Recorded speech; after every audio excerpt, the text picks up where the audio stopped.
Ассаламу алейкум, урматтуу Москвадан мекендештер, амансыздарбы? Сиздер менен кайрадан эле Москва бар туугандар. Сиздерге сөз бергенбиз. Өткөндө Сахарова боюнча көптөгөн маалыматтарды ушул эки жигиттен алып, ошол эле видеого трудовой договор, эмгек келишими боюнча сиздер үчүн толук, чоң видео даярдап, маалымат алып беребиз деп сиздерге сөз берген элек. Мына буйруса, бүгүн ошол өзүбүздүн студияда отурабыз. Эки конокту чакырдык, биздин юристтер Артем жана Арлтан. Добрый день. Добрый день. Добрый день. Мы очень рады вас видеть. Мы получили очень много отзывов, там комментариев писали, что они очень благодарны вам, вашей работе, за вашу информацию, за ваши дела. Сегодня, как и обещали нашим подписчикам, мы будем говорить про трудовой договор. Давайте начнем с главного вопроса. Вообще, мигранту нужен вот этот бумага, вот этот трудовой договор, нужен или не нужен? Да, смотря к какому мигранту. Если прибыли просто как частный визит и погулять здесь в России, он не нужен. Но если прибыли, указали цель въезда работа, то обязаны заключить этот трудовой договор. Потому что срок пребывания иностранного гражданина, в частности гражданина Кыргызской республики, регулируется сроком действия трудового договора. Если трудовой договор не заключен в эти 90 дней и человек пребывает свыше 90 суток, то он может быть привлечен к административной ответственности и выдворен из Российской Федерации. Но если у него есть трудовой договор, есть регистрация, то в России он может находиться неограниченное количество времени, пока действует трудовой договор, пока он работает официально.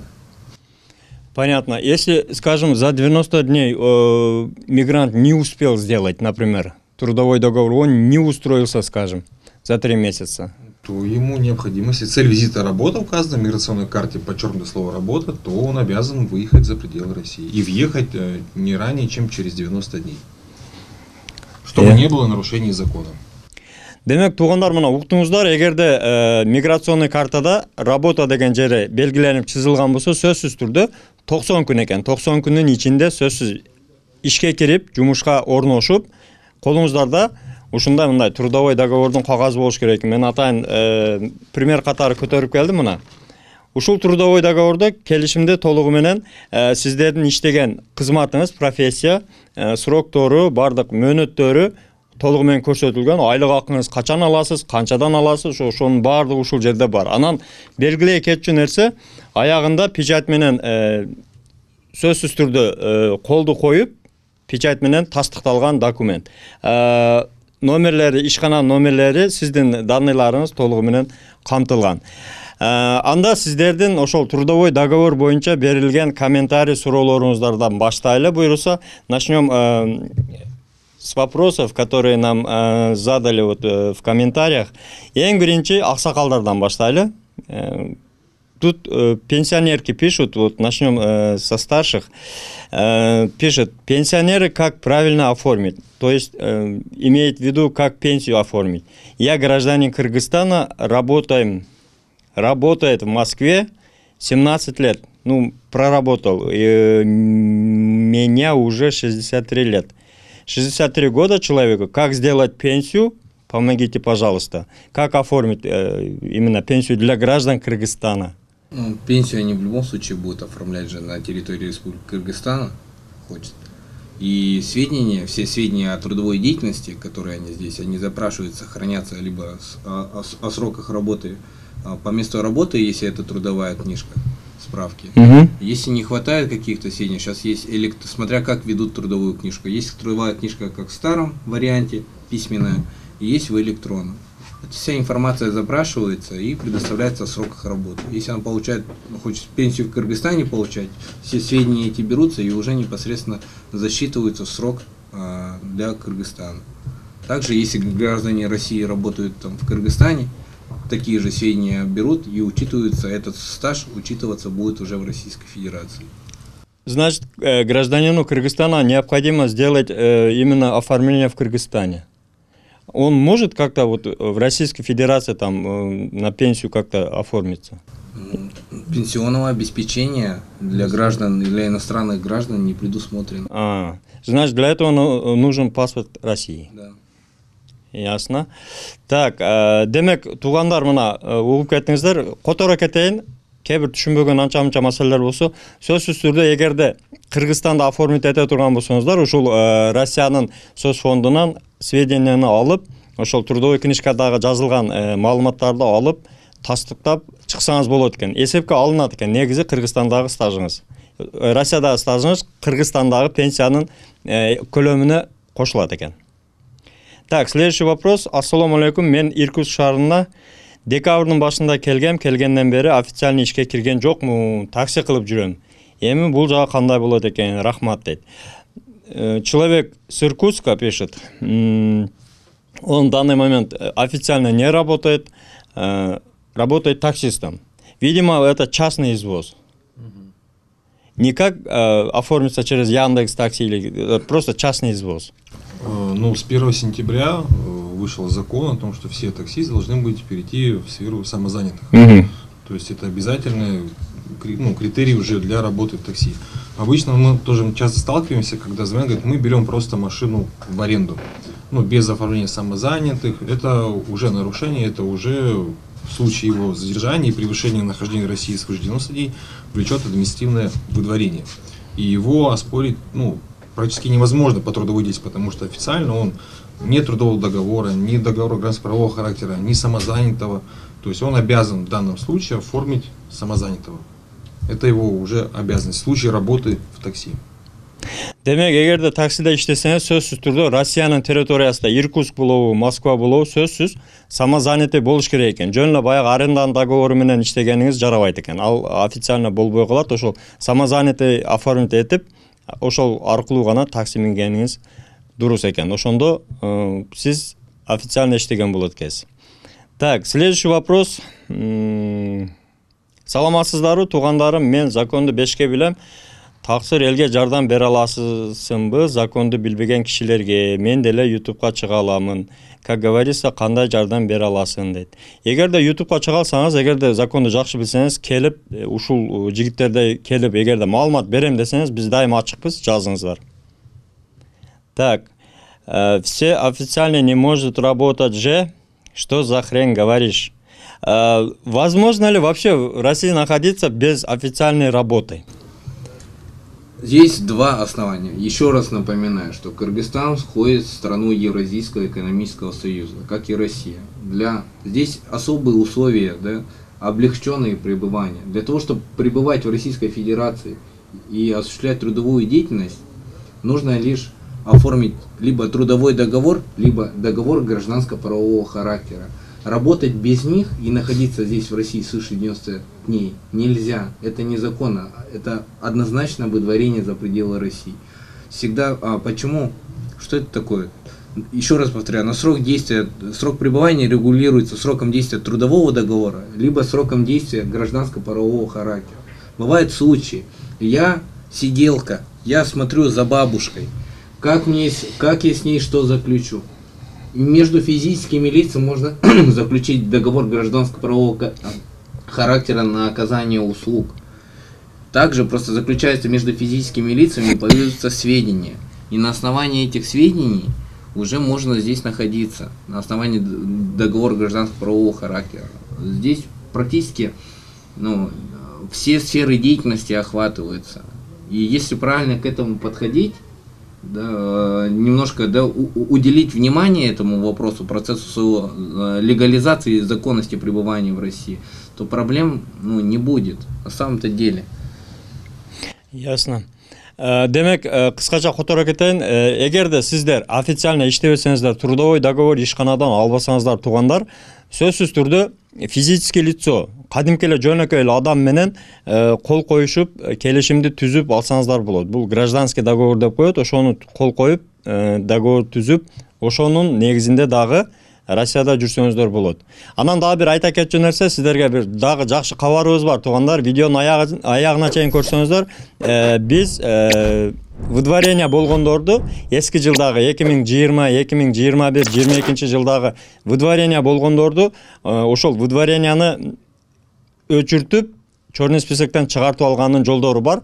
Ошол жөнүндө да сиздерге жаңы бир жакшы кабар. Андыктан биздин видеого класс басып, лайк басып, туугандар менен, жакындар менен, үй бүлөңүздөр менен бөлүшүп коюңуздар. Себеби көптөгөн адамдар ошол эски выдворение болгон адамдардын дагы бир мүмкүнчүлүгү пайда болуп калды. Бул жаңылык жакында эле кирди. Андыктан ушул видео менен дагы бөлүшүп коюңуздар туугандар. Аягына чейин көрсөңүздөр, аягында сиздерге ошол трудовой договордун темасы бүткөндөн кийин сиздерге ошол жаңылыкты дагы толугу менен түшүндүрүп кетебиз.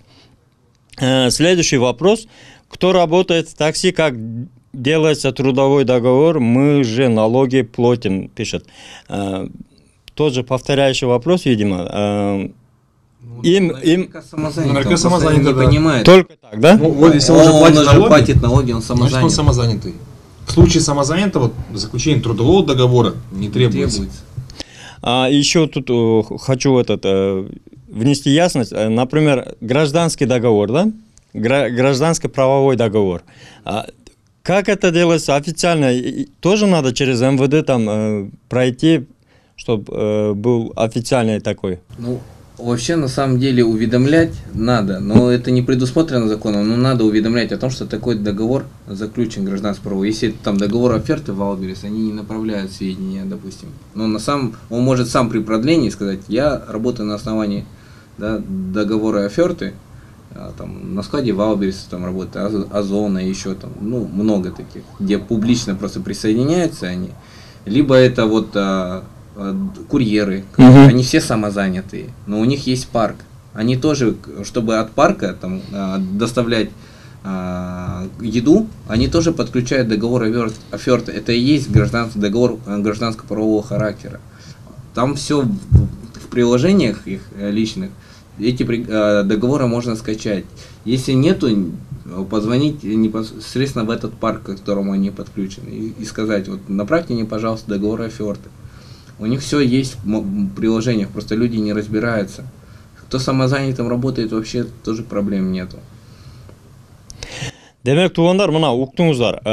Айрыкча баягы Озон менен иштегендер, Wildberries менен иштегендер, таксиде иштегендер, курьер болуп иштегендер, көбүнчө ошол трудовой договордун негизи баягы приложениялары бар, өзүнүн атайын приложениялары бар. Ошол жерде договор оферты деген бар. Сиз ошол ишке кирип атканда сөзсүз ошол жерге колуңузду коюп паспорттун данныйларын жөнөтөсүз.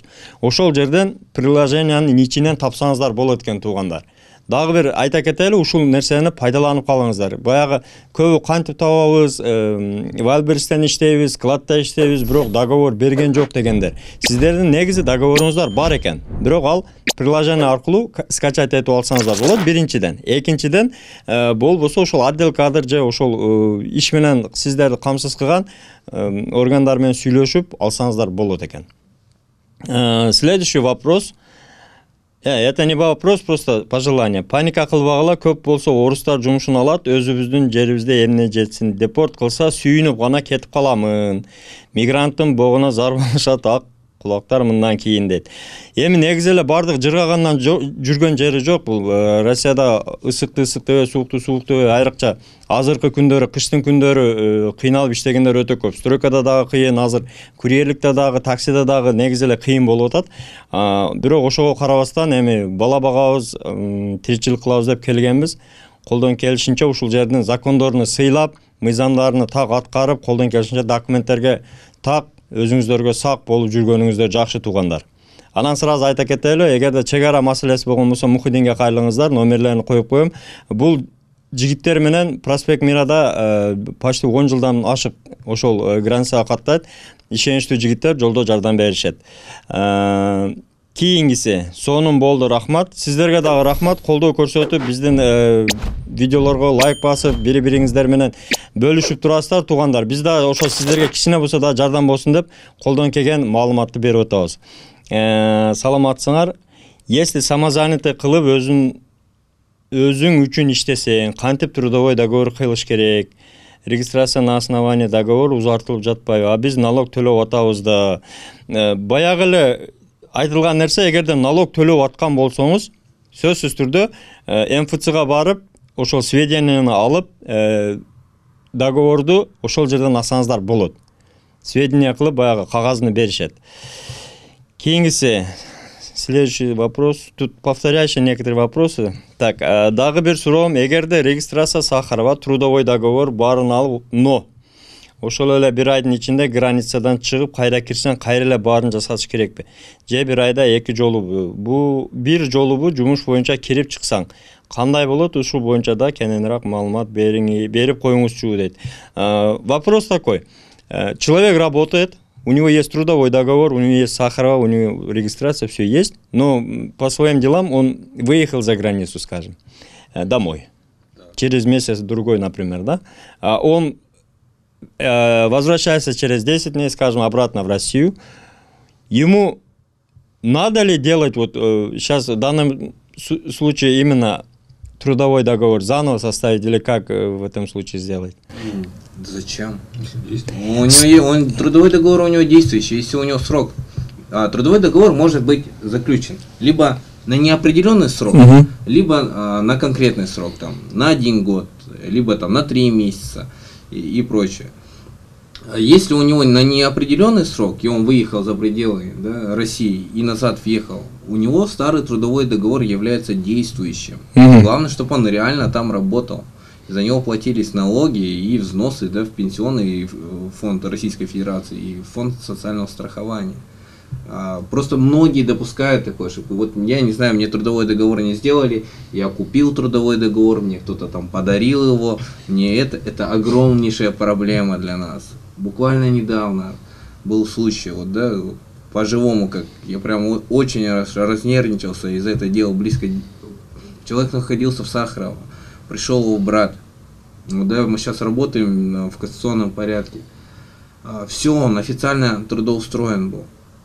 Документы все получал, но в базе у него целых 5 трудовых договоров от этих вот, которых через фирму он там делал разные. Липовые. Они его липовые туда внесли в базу, и все, они так висят. И поэтому суд говорит, вот к настоящему трудовому договору они говорят, вот вы принесли документы, но у суда, ввиду того, что вот в базе целых 5 трудовых договоров, мы не знаем, какой из них действительный.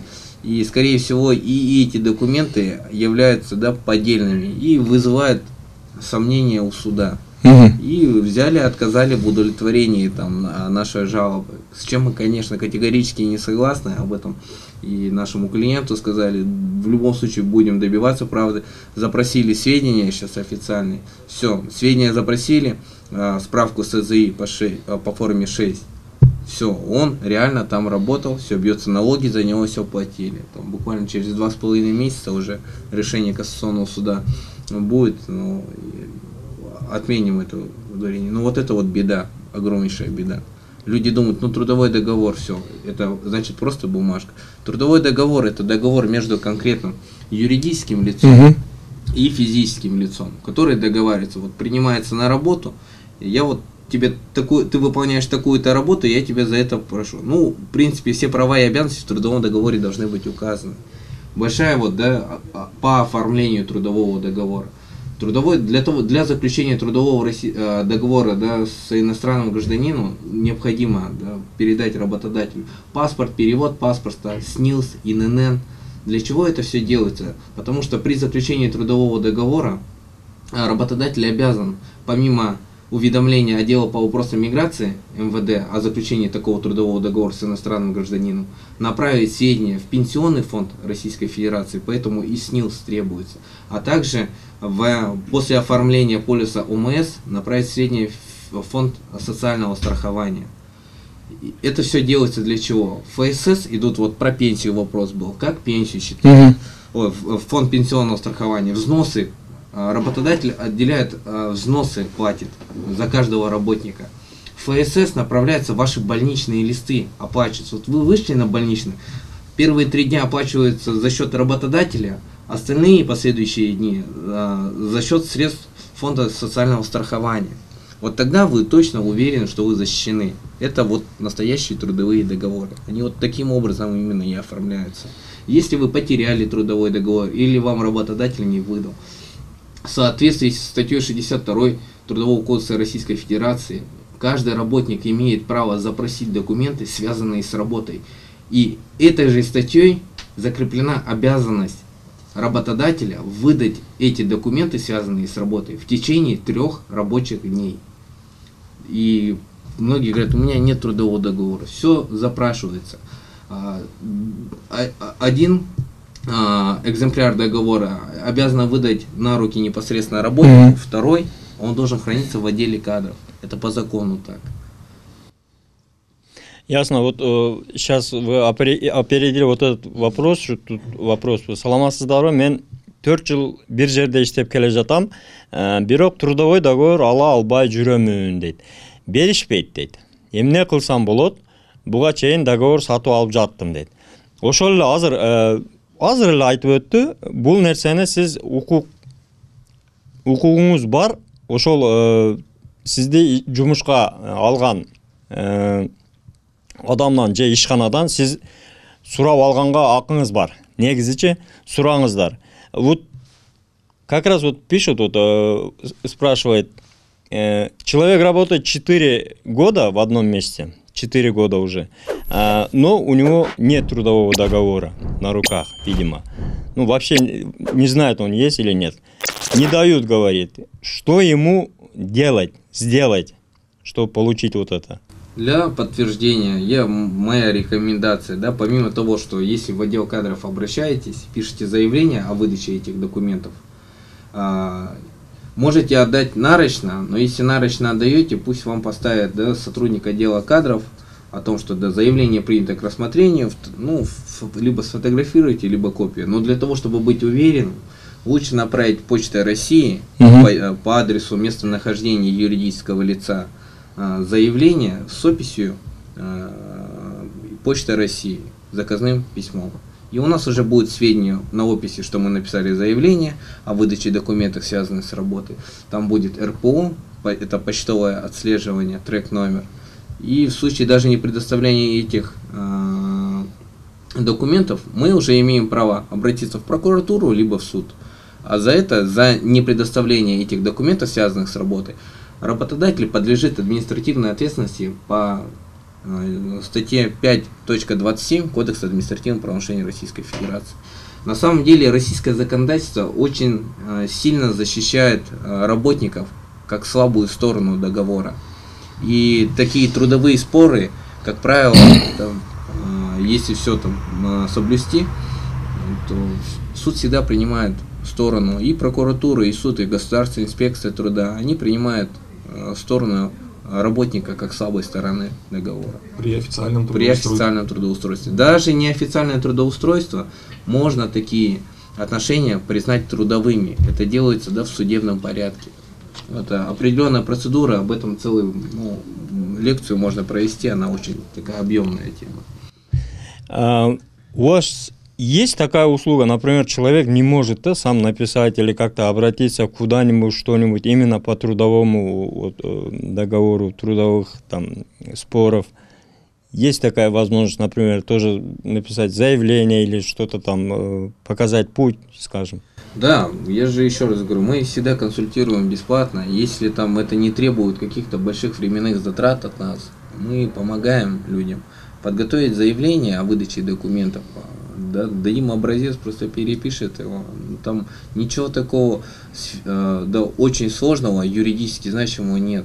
Есть определенный, да, закон, мы ему статью все скажем, как написать и прочее. Это может сделать каждый гражданин, каждый работник самостоятельно. Чего-то не понимаете, мы, да, бесплатно консультируем. За советы там, безвозмездно оказываем эту помощь консультационную. Не проблема. Демек, туугандар, мына уктуңуздар, эгерде ушундай спорный моменттер болгон болсо, именно трудовой договор боюнча бербей атса, башка кылып аткан болсо, номерлерди экранга коюп коем, юристтер деп номерди жазып коемун. Кеңири кайрыла бересиздер, анан кийин кыргызча жаза бериңиздер, кыргызча чалып сүйлөшө бериңиздер, себеби өзүнүн переводчицалары бар, кыздар бар, ошол толугу менен которуп сиздерге түшүндүрүп айтып берет. Уктуңуздар, бул жөн эле кеңеш бериш, сиздерге жол көрсөтүш бесплатно, акысыз эле. Андыктан коркпостон, үркпөстөн сүйлөшүп, колдон келген кеңешини берет, чала бересиздер. Номерлер иштейт, WhatsApp иштейт, анан чалсак, жазсак албай атат дейт, себеби чалуулар көп болот. ошол очередь менен WhatsApp'тан жазып койсоңуздар, ошол жумуш күндөрү жумуш убактысына карап жооп бере берет. Очередь менен каралат. Андыктан номерлерге жаза бересиздер. Номерлерди коюп койдук юристтер деп. Так, следующий вопрос. Ассаламу алейкум. Трудовой договор боюнча 21 ноябрда келгенмин дейт. Так, ноябрь, бир ай болуп калыптыр почти. Первичный регистрация кылдым. Азыр Яндекс Едада самозанятый болуп иштейм.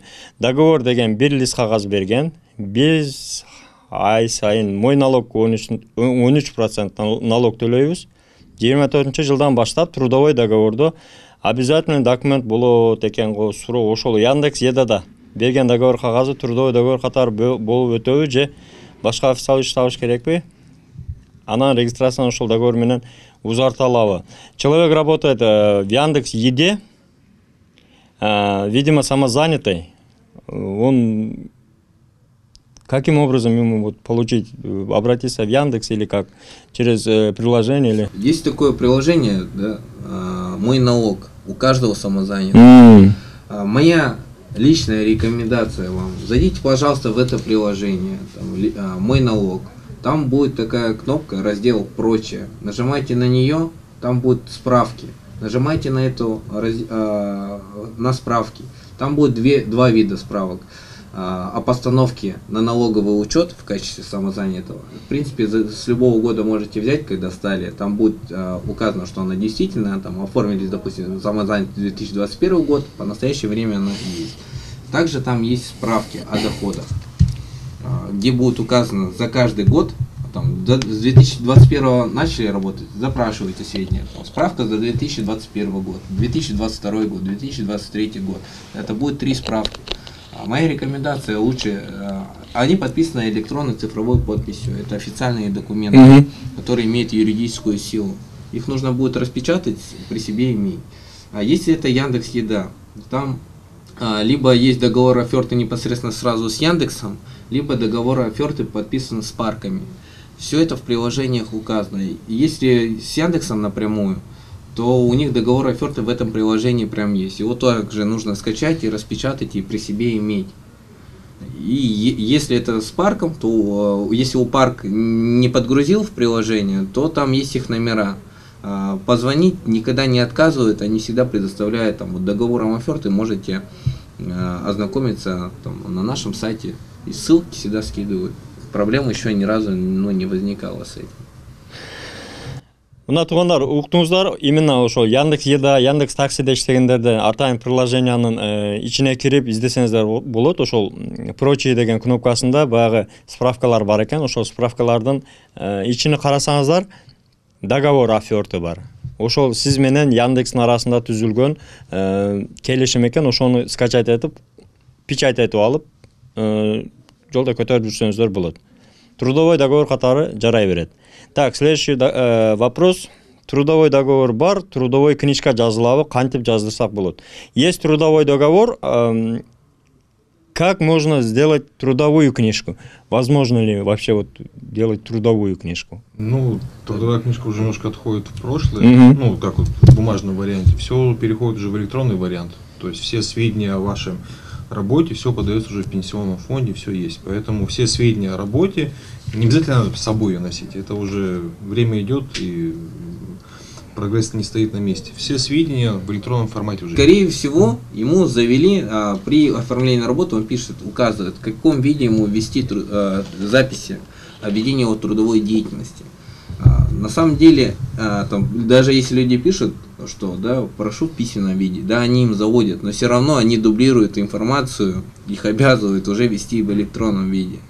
Все сведения, подтверждающие о том, реально вы работаете, да, в пенсионный фонд начисляется, любой может сходить в МФЦ и заказать справку по форме СЗИ 6. Вам через 5 минут ее в МФЦ уже выдадут, и там вы уже увидите, что вы приняты на работу вот за такой период, столько за вас перечислено взносов, все там будет указано. Это делается для простоты, для ускорения работы тех же госорганов, чтобы получить справку можно было за те же 5 минут, а не ждать там недели. Это все делается для ускорения процесса.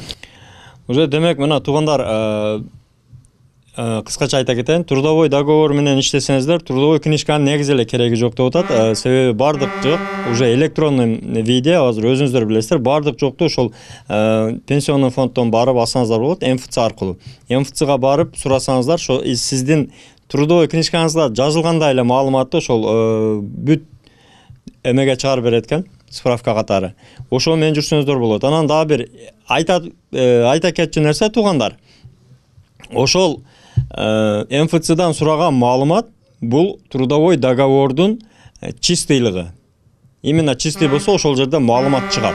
Эгерде сиздин трудовой договоруңуз колуңузда кагазы жок болсо деле, ошол МФЦга барып сведенияны сурап алсаңыздар, сизге колуңуздарга ошол сведения берген болсо, демек сиз официалдуу турда иштеп атасыз, трудовой договор электронный виде ошол жерде бар. Андыктан ошону дагы пайдаланыңыздар, туугандар. Так, следующий вопрос. Жаштар окугула, орустардын кереги жок, Европага чыккыла, тили үйрөнгүлө дейт. Эң бир туура кошуламын. Тилди үйрөнүп башка мамлекеттерде көрүш керек. Оба, абдан сонун суроо жооптор болду. Көп нерсени билип алдык. Рахмат. Человек говорит спасибо вам за все эти сведения, за информацию. Так, самозанятыйлар кантип узартат регистрацияны, особенно таксисттер кимден алышат трудовой договорду. Таксисттерди азыр эле айтып кеттик. Ошол эле приложение аркылуу ошол жерден издесеңиздер, договор оферта деген бар. Ошол менен эле жүрсөңүздөр болот экен. Айрыкча Яндекс Таксиде. Приложение аркылуу. Так, келип эле бир айдын ичинде энеңдин акчасы кылабы, Кыргызстандан 1 тиын акча жок, келип атса деп жазыптыр. Маярда Сайфулло. Ошол эле өзүнүн суроо өз жооп берип коюптур, Гангер Башев булар деп. Ошо 1 тиын акчасы жок, неге келет дегендей өзү жооп бериптир. Так, кийинки суроо. Саламатсыздарбы? Биз официально иштейбиз, кантип база данныйга киргизебиз дейт. Качан регистрация продление кылганда база жок деп чыгып жатат дейт. Жумуштан сурасаң, ошол регистрация МФЦда барып айтасыңар дейт. Демек, азыр эле айтып кеттик, МФЦга барып сведения сурайсыздар, эгерде сиздин договоруңуз, ишиңиз официально болбосо, демек ошол жерден чыгыш керек. Эгер ошол жерден чыкпаса, соцфонддун маалыматы чыкпаган болсо, демек ал официально эмес. Азаматсың, Аллах разы болсун, Аллах баарыбыздан разы болсун, өзгөчө бөтөн жерде жүргөндөргө Алла разы болсун. Так, рахмат жакшы маалымат үчүн. Тоже человек говорит спасибо всем. Так, Алдай бербегилечи, силердин медосмотр, жашыл карта жана башкалары ит да текшербейт дейт. Ооба, ит текшербейт, бирок керектүү жерлерде гана текшерет. Адамдар текшерет андагы. Кыргызча айтсаңар болот, кыргыздар үчүн бул видео. Ушуну белгилей кетейин, өткөндө видеонун аягында айткам, да конца көргөн эмес окшойсуздар. Аягына чейин көрүш керек видеону, ошон үчүн бул видеону дагы аяга чейин көрсөңүздөр, дагы бир кызыктуу, өтө жакшы жаңылык бар. Ошону эске алыңыздар. Анан видеого лайк басып, бизди колдон келишинче колдоп туруңуздар. Кыргызча айтсаңар болот деген. Кыргызча айта албайбыз, себеби булар кыргыз эмес, кыргызча сүйлөй албайт. Ошондуктан, эгерде ушул видеого лайкты жырный бассаңыздар, 2000 лайк алган болсо, мен лично өзүм которуп, ушул видеону кайрадан жүктөймүн кыргызча кылып. Андыктан лайктан аябастан басыңыздар, заң кайтырып. Так, өтө сонун таксыр, азаматсыз, жараткан сизге жар болсун, ишиңизге ийгилик, ушундай маалыматтарды тез берип туруңуз. Алла разы болсун. Чакырылган конокторуңузга да рахмат. Гостям тоже спасибо, говорит человек, за информацию, за такие сведения. Так, айтып кетебиз, өтө жакшы, эң сонун. Говорит, все хорошо.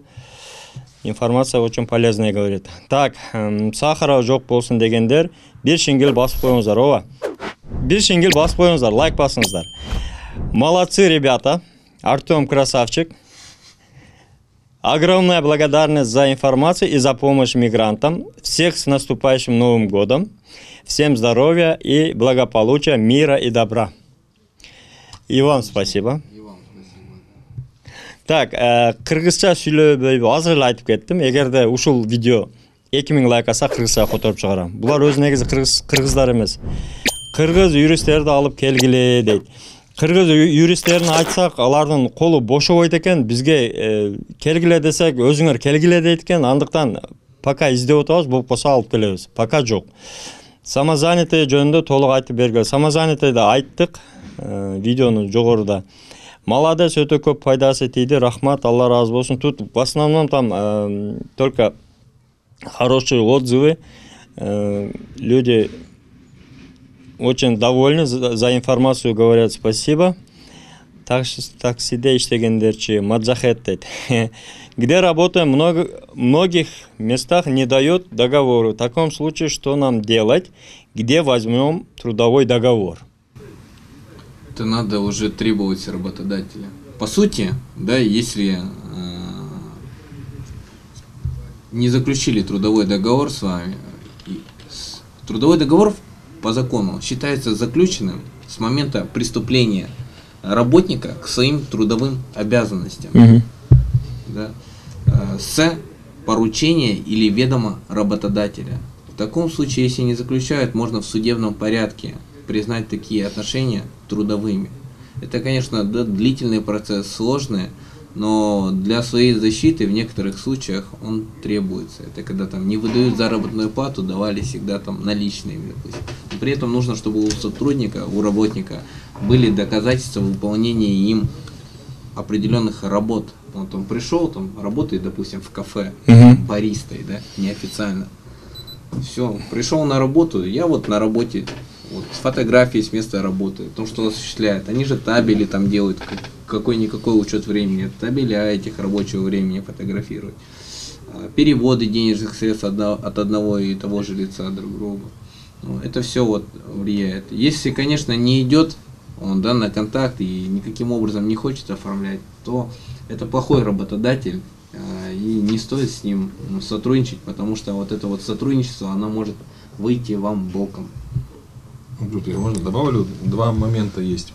Во-первых, это штрафы для самого работодателя, а там они огромные, там от 400 тысяч рублей за то, что он взял на работу иностранца и не уведомил. Это раз.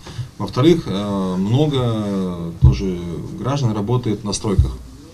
И, не дай бог, конечно, какая-то травма была получена и работал без трудового договора. И это тем самым работодатель снимает с себя ответственность по выплате всех медицинских расходов. И для взыскания денег с работодателя необходимо установить факт работы. Если все делать через суд, это, поэтому намного сложнее и дольше.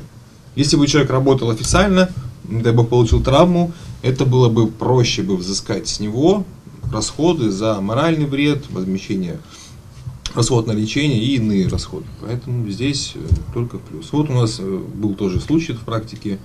В течение небольшого времени человеку взыскали деньги по такому основанию.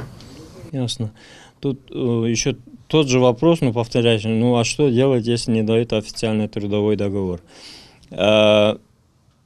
Эгерде сиздерге ошол трудовой договор бербесе, азыр эле айтып өттү экөө тең. Эгерде сиздерге колуңуздарга бербей атса, коркпостон эле номерлерге кайрылсаңыздар болот. Номерлерди да коюп коелу, ошол эгерде сиздерге багыдай жазыш кыйын, эмне кылабыз, кандай кылабыз десеңиздер, бекер эле кеңеш берет бесплатно. Анан сөзсүз түрдө работодательге кайрылып, сиздердин милдеттүү түрдө ошол укугуңуздар бар. Азыр эле айтып өттү, аларга өтө чоң штрафтар бар. Андыктан коркпостон эле барып сураңыздар. Себеби аларга негизи иш бергендердин өзүнө кыйын болот. Сиздер просто катуу сурасаңыздар берет, договорду берет. Болсо ошол жазып, кол коюп алганга мүмкүнчүлүк болот туугандар. Андыктан колдонуңуздар. Кийинки суроо, мен жакында 15 күн мурда Казан шаарына келип официальный ишке кирдим. Фирма жөнөткөн поликлиникадан өттүм, трудовой договор берди. Фирма дагы бир айдан кийин Москвада иштейбиз дейт. Фирма Москвада иштейбиз дейт. Ошондо кандай болуп калат? Сахаровадан өтүшүм керекпи же кандай келгениме бир айдан ашып кетет го, эмне кылышым керек дейт. Тут про Сахарова спрашивают. Буквально коротко ответьте, пожалуйста. Вот человек работает в Казани, приехал в Москву на месяц, обратно уедет. У него есть вот эта карточка уже. Казанская, скажем, зеленая карта, уже оформлена. Это в Москве тоже же не стоит там проходить через Сахарова. Не стоит. Нет, раз в год. Это по всей России, там, без разницы какая территория, да? Все, понял. Демек, туган, эгерде сиз Москвада жүрсөңүз ошол жашыл карта менен казанның картасы менен жүрсөңүздөр боло берет. Кадимкидей эле эгерде суроо өтпөсө. Бирок ошол Сахарабада бир жылда бир жолу барып келишиңиздер керек, сөзсүз. Ошол суроону карап коюңуздар. А так жашыл карта бир жолу берилет, жарай берет. Россия боюнча, по всей России. Так, кийинкиси. Официальный трудовой договорду МФЦда кабыл албай коюшту дейт. Аргументировали тем, что в каком районе Москвы или области работаешь, туда и подавай, деп. А я работаю водителем, езжу по Москве и области. Так, куда мне идти и что делать? Подскажите, пожалуйста. Человек с официальным договором, приехал в МФЦ, но там не приняли. Сказали, аргументировали тем, что в каком районе Москвы или области работаешь, туда и подавай. Так, я не понял вопроса. Трудовым договором, например, он работает, скажем, по всей Москве, приехал подавать, например, скажем... За Москворечье. Да, за Москворечье. Давайте так начнем. Во-первых, обязанность по уведомлению, обязанность по уведомлению отдела по вопросам миграции возложена на работодателя. Работодатель обязан направить это уведомление по месту своей регистрации фирмы. Если он здесь в Таганском районе, допустим, зарегистрирован, работодатель подаст уведомление о заключении трудового договора в отдел по вопросам миграции Таганского района. Если это Тверской район, то в Тверском районе. Где находится организация, которая приняла на работу, она должна направлять.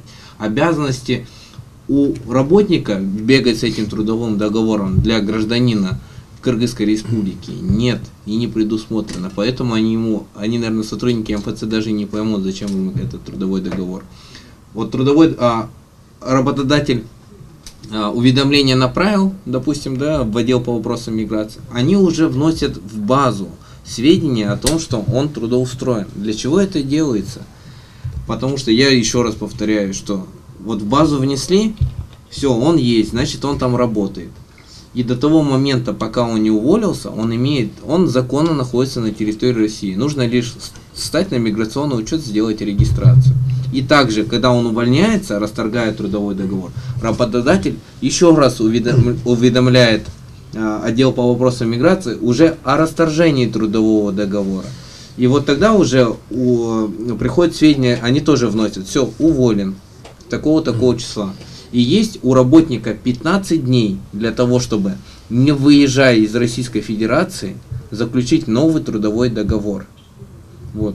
Это вот такие постулаты, которые каждому своему обратившемуся, говорю, с момента въезда в Российскую Федерацию, что нужно сделать, и по трудовым договорам, потому что это очень важно. Демек, тугандар, өзүңүз уктуңуз. Бул сиздин милдетиңиз эмес экен, бул ошол сизге берген адамдын милдети экен. Фирманын ошол фирмага кайрылып, отдел кадровый же жетекчиси кайрылып, ошолор аркылуу гана беришиңиз керек экен. Андыктан сиздин так куда мне идти деген сурооңузга ошол өзүңүздүн жетекчилигиңизге барасыз. Ошол иш берген адамдар гана сиздин трудовой договоруңузду ошол эмелерге уведомление берет. Можно немножко? Вы имеете право, мы говорили ранее, что запросить у работодателя документы, связанные с работой. Эти документы, копия уведомления, отдела по вопросам миграции о заключении с вами трудового договора, работодатель также обязан вам представить. Вы можете у работодателя попросить, они выдадут вам заверенные копии данного уведомления. Значит, это уже обязанность работодателя. Иш берген адамдын милдети. Андыктан ошого айта бересиздер. Так, самозанятый деген договор жөнүндө айтып бергилечи. Самозанятый, смотря какой. Таксист болсо айттык, ошол приложениялар аркылуу гана договорду алып базага киргизсеңиздер болот. Киргизсеңиздер болот эмес, негизи самозанятый болгондон кийин, налогу төлөнгөндөн кийин ошол приложениялардын ичинен карасаңыз, сиздин договоруңуз бар. Ошол эмелерди бир катар изилдеп чыгыңыздар, болбосо коллегаларыңыздар сурап көрүңүздөр. Мүмкүнчүлүк ошол приложениянын өзүндөн эле алсаңыздар болот экен договорду. Именно самозанятый боюнча. Так, спасибо за информацию, мальчики. Это очень важно для нас, мигрантов. Так, добрый вечер, мальчики. Скажите, пожалуйста, я с прошлого года работаю здесь, в Москве, без трудового договора. Ну, получается, год. До Нового года хочу пересечь границу, то есть в Кыргызстан уехать. Но хочу вернуться, скажите, у меня проблемы не будет в границе. Когда назад прилечу, меня пропустят, жду ответа, пожалуйста. На этот вопрос хочу ответить, да, послушайте внимательно. Ввиду того, что срок пребывания регулируется трудовым договором, а у вас его нет, значит вы в России находитесь незаконно. Статьей 27 Федерального закона 114 о порядке выезда и въезда в Российскую Федерацию установлено такое ограничение, как запрет на въезд на территорию России. Вы находитесь уже, если почти год, то свыше 270 дней незаконно. В отношении вас отделом по вопросам миграции в автоматическом режиме могут принять решение о неразрешении въезда в Россию сроком на 10 лет. И здесь гарантировать вам о том, что такое ограничение можно снять, ну, никто не сможет. Только при наличии близких родственников Российской Федерации, это либо жена, либо дети. Все ужесточается, и поэтому нельзя столь длительный срок находиться на территории России без законных на то основания. Гарантировать вам по приезду, что будет открыт въезд, никто не сможет, потому что вы уже допустили нарушение закона и находитесь в России свыше 270 дней, это 10 лет запрета. Так, и что сейчас сделать? Мы делаем Данные запросы. Да, нужно, для того, чтобы хотя бы узнать, есть ли у него соответствующий запрос, ему в любом случае, он в период предыдущего пребывания в Российской Федерации, вот свыше находился. Если он выйдет и заедет в Россию, желательно ему сразу же трудоустроиться официально, легализовать свое пребывание на территории России. До ухода, да? До уезда. Он уже не сможет. Он не сможет, сейчас его официально никто не трудоустроит. У него регистрации, они уже поддельные, я более чем уверен. На базе его нигде нету, потому что срок пребывания действует сроком трудового договора. Трудового договора нет, как они его на базу поставят? Не могут они его поставить на базу. У него сейчас нарушение полного объема. Если, не дай бог, да, вас сотрудники полиции остановят и проверят ваши документы, то, скорее всего, вас привлекут к административной ответственности и назначат штраф и выдворение уже принудительно через Центр временного содержания иностранных граждан. Потому что срок нарушения, он уже достаточно большой.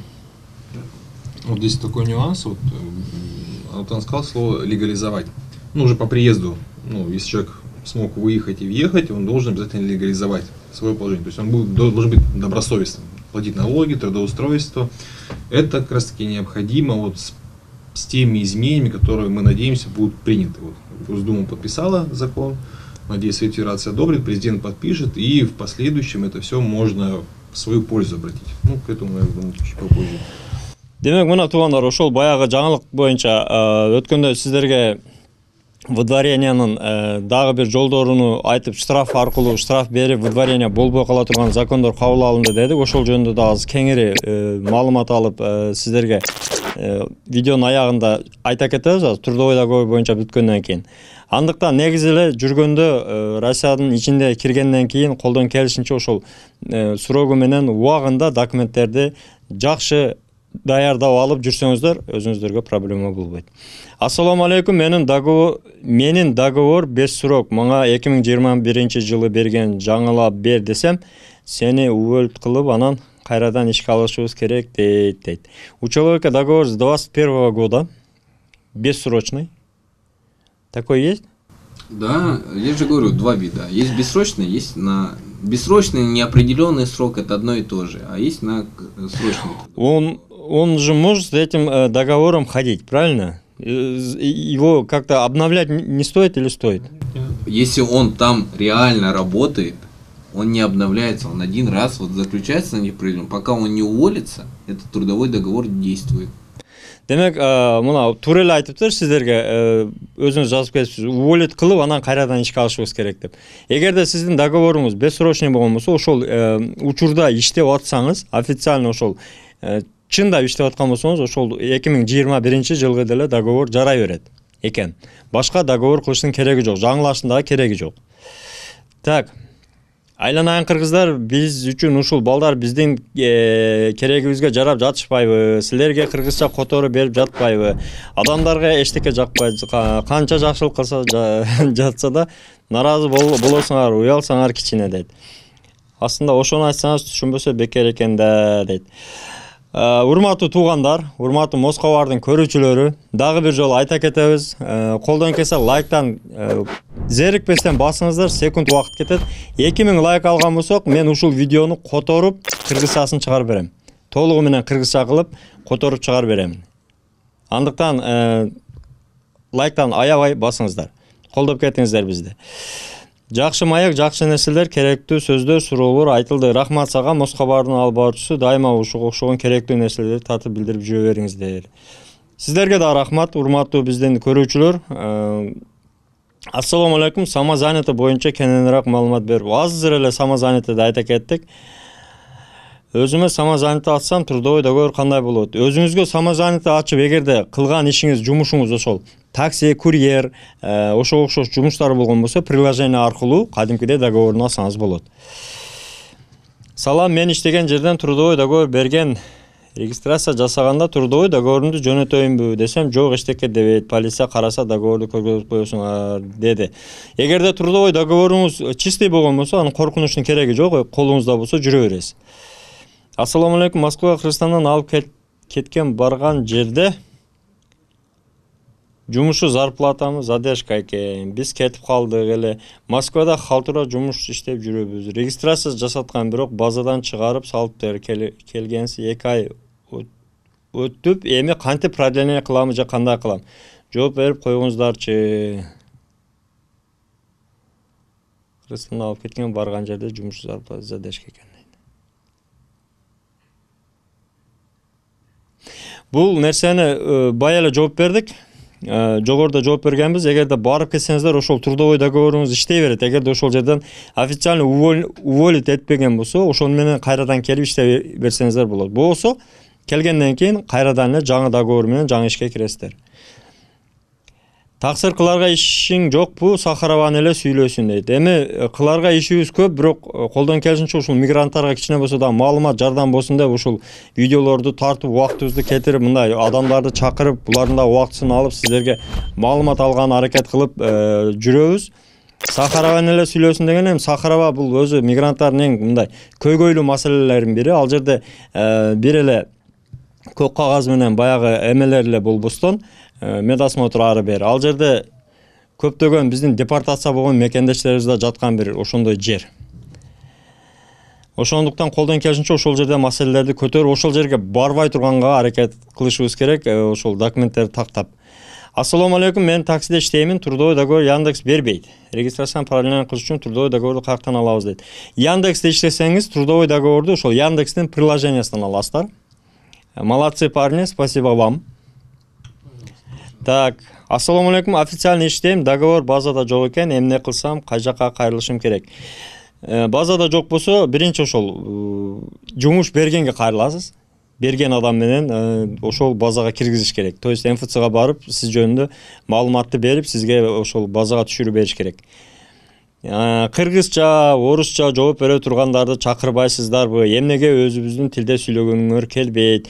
Өзүбүздүн тилде сүйлөгүбүз келет. Бирок тилекке каршы бизде именно кыргыз юристтерди чакырсак убактысы жок экен, келгенге мүмкүнчүлүгү жок экен. Андыктан азыр эми колдон келишинче баарыны чакырып, сиздерге маалымат алып берип атабыз.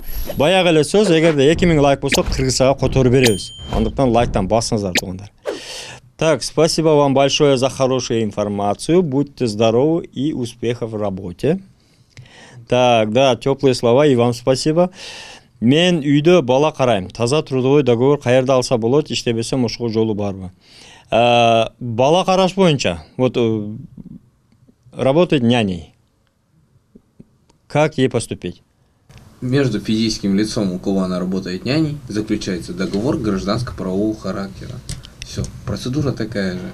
Почему, чем отличается трудовой договор от договора гражданско-правового характера? Почему работодатели не хотят заключать трудовой договор? Вы понимаете, вот если ставить зарплату 100 тысяч, да, с этих 100 тысяч, вот кажется налог небольшой, 13%. Это тот, который подоходный налог, который должен платить непосредственно Физлицо. физическое лицо, работник. Он чистыми на руки, бухгалтерия у него спишет сразу с него 87 тысяч он получит на руки. При этом работодатель практически 33% от этих 100 тысяч должен еще заплатить пенсионный фонд и фонд социального страхования. Итого налог на самом деле в России получается 46%. То есть со 100 тысяч уходит 46 тысяч должны заплатить. Из них 33 тысячи работодатель дополнительно должен выплатить. Поэтому не хотят многие заключать этот трудовой договор. В гражданско-правовом договоре это заказ просто вот на выполнение услуг. Она хочет, чтобы смотрели, да, чтобы она выполняла услуги нянечкой. Она заказывает, что вот я буду за такую плату выдавать тебе, вот будете приходить с такого-то по такое-то время, там, убирать, присматривать там, либо за престарелым там, лицом, там, пенсионером, либо там, ну, за детьми. Без разницы. И они договариваются, там, смена столько-то тысяч рублей. Допустим. Все, она ей это выплачивает. Но сотрудник, с кем заключен ГПХ, она не платит никакие налоги за нее и прочее. Уже обязанность по уведомлению и оплате налогов 13% лежит непосредственно на исполнителе, то есть на нянечке. В этом плане. Поэтому при таких обстоятельствах, которые не хотят, просите хотя бы заключить с вами договор гражданско-правового характера, чтобы он был. Ну, а по-другому ей уже никак не сделаешь. Трудовой договор она же не может оформить. Либо через самозанятого, самый простой, чтобы не платить 13%. Еще раз говорю. Есть такое прекрасное в России, да, придумали, самозанятый. Если получаете доход от юридического лица, это 6% налога. Если доход идет от физического лица, то 4% налога. Но это прекрасно, мне кажется. Вот самозанятый. Это самый такой вариант, который за 10 минут можно открыть, за 10 минут его также можно закрыть. Проблем с этим нет. Самозанятым сделали, договор ГПХ оформили, через договор ГПХ она также вот там перечисляет ей денежные средства в размере, там, допустим, 3000 рублей за смену. Перечислила за смену, она ей чек прям со Сбербанка, Тинькова, тем банком, который пользуется, выдает как самозанятый. Все, налоги автоматически у нее в приложении «Мой налог» будет отображаться. Она их также с телефона оплачивает, и все. Вот здесь Такая еще процедура. расскажу по поводу, почему не хотят трудовой договор оформлять. Во-первых, отличие, опять еще раз добавлю, это больничные, нет больничных, как раз в правом характере. Не вышел на работу, деньги не получил, если простым языком. А отпуска нет. То есть по трудовому договору у тебя минимум, допустим, 28 дней в году, в ГПХ его вообще нет. Поэтому работодателю выгоднее заключить либо ГПХ, потому что сделал работу, получил деньги. Травма на производстве. Да, травма на производстве. Тоже платить тебе ничего не нужно работодателю. Все исполнитель сам за свой счет все себе. Больничный сам себе оплачивает, все за свой счет. Этим и отличаются. Демек, туугандар, эгерде сиздер ушундай частный порядке иштесеңиздер, мисалы бала карап, няня дейли, ошол эле үйдү оңдогон усталар, баягы ремонт кылган усталар, квартира оңдогондор, ошондой иштер менен болгон болсо, колдон келсе самозанятый ачып алып, ошонун аркасынан приложение «Мой налогту» улап алып, налогуну төлөп, эгерде ошол налогту төлөп официально самозанятый болуп алсаңыздар, сөзсүз түрдө ошол трудовой договор катары сиздин эмеңиз налогуңуз төлөнгөн болсо жүргөнгө мүмкүнчүлүгүңүз бар экен. Так, доброго времени суток. А почему в течение 30 суток должны пройти медосмотр? Еще один вопрос. А что будет, если не совпадает договор с регистрацией? Я в прошлом году съездила в Сахарово, чтобы продлевать. Мне сказали, не обязательно пройти медосмотр, если не требуется с работы. Вот такой ответ услышала. Ежегодно предусмотрено, не знаю, что там в Сахаре, по закону, ежегодно необходимо проходить медицинское освидетельствование. Именно подтверждение розовым, синим, белым бланком. Это вот по закону то, что есть, необходимо делать. Сегодня буквально пришла клиентка из Московской области, хотела подавать документы на приобретение гражданства, и ей выдали уведомление о сокращении срока пребывания и обязали ее в течение 3 дней покинуть территорию Российской Федерации в связи с несвоевременным прохождением фотографирования, дактилоскопии и медицинского освидетельствования. О чем мы с вами говорили на прошлом, все, уже в Московской области это пришло. Ну, после Нового года с Сахарова станет все намного, я думаю, жестче. Так, и вот вопрос, договор с регистрацией не совпадает. Договор какой? Трудовой договор? Трудовой договор, видимо. Трудовой договор и регистрация, они могут не совпадать. Это не обязательно. Трудовой договор может быть заключен в любой день в течение до 90-дневного момента прибытия. А на миграционный учет обязанность стать на миграционный учет, она идет в течение 30 дней с момента въезда в Российскую Федерацию. Они могут не совпадать, это они с друг другом не взаимосвязаны. Это не обязательно. Ясно. Так, тогда про новость. Новость. Порадуйте нас. Ну, что рассказать, вы вот в прошлое видео уже об этом озвучивали. Мы полный текст этого проекта изменений проанализировали и много, по крайней мере, положительного от себя, для себя тоже взяли. Необходимо также отметить, что это пока только проект, он еще не утвержден Советом Федерации, не подписан президентом, но в случае прохождения всех процедур, всех этапов, будет прям много положительной динамики. В первую очередь, что необходимо отметить, это о том, что есть такая вероятность замены наказания в виде административного выдворения на штраф. Там много критериев, которые будут выбираться, это в том числе это добросовестное отношение к уплате налогов, наличие дохода, законопослушного поведения на территории России и иных критериев, которые будут служить основанием для замены выдворения на штраф. Кроме того, там же также урегулирована процедура вообще выдворения. Потому что раньше даже Конституционный суд на этот вопрос высказывался, о том, что нет сроков нахождения, допустим, в том же Сахарова. А сейчас скажут, что максимум 90 дней, и в исключительных случаях может продлеваться еще на 90 дней. Там также урегулирована процедура досрочного выезда. Ну, допустим, суд вынес решение о выдворении. Можно написать ходатайство уже официально, не нужно будет там бегать там, до пристава, там определенные действия совершать. Вот билет, хотим улететь, все, без проблем, будет, никаких проблем нет. Кроме того, там такой момент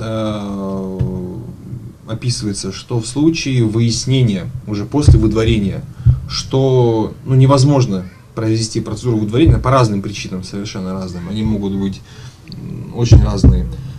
Можно по ходатайству в суд убрать выдворение. То есть это на самом деле то, что сейчас там описано, это будет большой массив информации, перерабатываться, будет судебная практика меняться. И все те решения, которые были до вступления в законную силу указа, принято выдворение, их можно будет пересмотреть. То есть потому что вступает в силу закон, который улучшает положение. И то есть если у вас было выдворение вот, допустим, до Нового года, ну такую дату возьмем, и вы с ними не согласны, это решение можно обжаловать.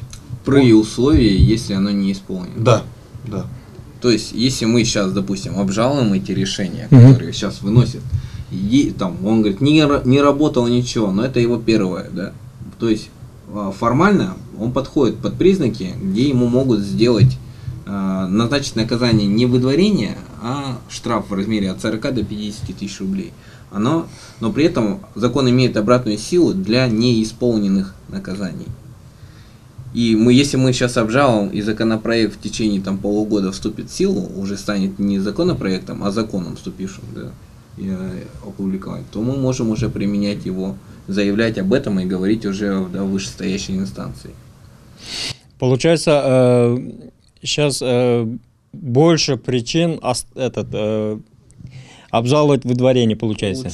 Улучшает намного лучше. Вот этот вот законопроект, он 2017 года. Он очень долго лежал на полке, да, его отклонили. Его лишь окончательный текст Государственная Дума утвердила 15 декабря 2023 года. В ближайшее время уже Совет Федерации должен, да, вынести свое решение. Либо одобрить, либо отклонить. Если в случае одобрения, они уже направят на подпись президенту, тот рассмотрит. Если он подпишет, то, конечно, да, уже укажут. Либо укажут срок, с какого момента он вступит в законную силу. Если срок не будет указан, то в течение 10 дней с момента официального опубликования. Вот такая вот процедура от этого исходить. Более того, у нас еще есть такая информация, да, это тем, кто ранее был выдворен. Вот, все лица, которые были привлечены к административной ответственности по статье 18.8, а именно это часть 1.1 и либо часть 3.1. Это если нарушение выразилось в уклонении выезда из Российской Федерации, да, по истечению законного срока пребывания. Те лица, которые были привлечены к административной ответственности с 15 марта 2022 года по начало сентября, с 15 марта 2020 года по начало сентября 2022 года можете обратиться, такие дела можно пересмотреть уже в кассационном порядке. Там тоже есть определенные исключения, указы президентов, распоряжения правительства Российской Федерации. Все немножко завуалировано, суды сами даже, да, не разбирались в этом и выдворяли незаконно людей. У многих в это время, в этот период, нельзя было привлекать к административной ответственности по такой статье. И выдворят. Это, представляете, это практически 2,5 года. За этот период, кто был привлечен. Не все дела, конечно, но в порядке, если есть основания, такие дела будут уже, ну, действительно пересмотрены. Все будет зависеть от того, в какой момент вы въехали на территорию Российской Федерации. Это уже в индивидуальном порядке все. Демек, мына тугандар, кыскача которуп кетейин.